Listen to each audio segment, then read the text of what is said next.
reya rial lovang in khom pui triak ngai lo chu kan chen nga hey ha kan sing nun cham na he ram ma hian zong mo lom reng a kim thei lo dam ni om thei lo lal ram ngai tu zong zong te tan lom reng a kim thei lo lal ma ngai fa te muang lo vin nikal zelang ram tiam lam panin sing nun par moyan chuai zel ma ngai lung du te an liam zel sin male eng tin nge ni yang le lal nun em hey ya imangai fa te kan ruma chavin kan lo trouble thin ram tiam kan ngai to mange lalpa min suai thleng thuai ro oro mei sam natlang tin mual tin chuan nilang lal mangai unaute ka tong mana dia don call in lal ram fa te tan roi thi nu lin kau ruai hey lal ram ro pui ka thi reng mai in khom pui triak ngai lo in khom pui triak ngai lo min ngai tir mange o lal run nuam kan len ve hun a chuan kan trap le to ngai lawang kan lungai mi tui far zong zong te hi hey kan lom na pang paran lani yang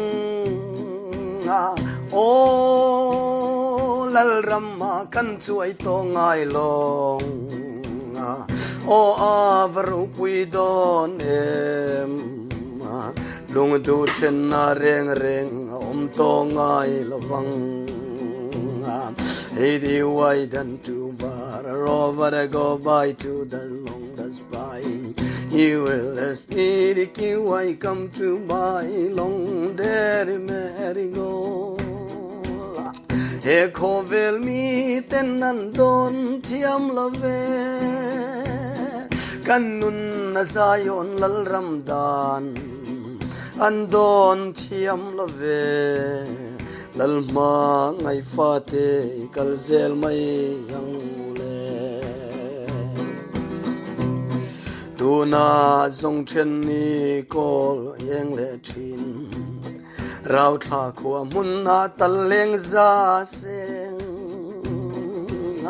ta chuan dam na kim om malom hey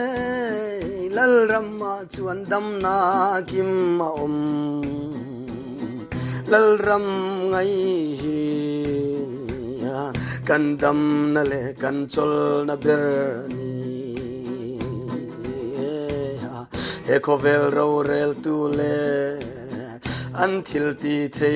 na ro pui na zong zong te mo rei lo te an nan chuai an ral mai don ani he kovel hi mangai su min ti hey lal ram danin kal zok turina hey lal pan amangai te min au kan room ni te hi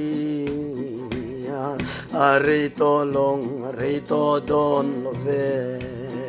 hey hey why don't you ver by long this spirit killing ki why come to long bye bye go amen ram ngai hian ka ngai thin ani thang klai ni kol ron aliam lai te hian na lal ram nit la ngai lo na ram rau tharin in ka thi reng mai o eng ti ka nge chu kho puya chuan kan len don le ha tra chang ni tam mang nge sing nun ram re nu tiang lam sula hian cây dòng cả trăm rây lúa cả ti yang ti cả nghe ni yang ale lal ma ngai fa te lal run nuam ma kan kim mang le ha hey ro rau tha in chon ban vorin ka leng del del o ka lei taksa hian min dang ma se amen min chel ne long e lal ram dan hi amoi ber mai ka ti ya chu kho puya ka len hun chuan in tring nun tra na ram hi ngai lovin lal ber zain kan noyanga o avro pui donem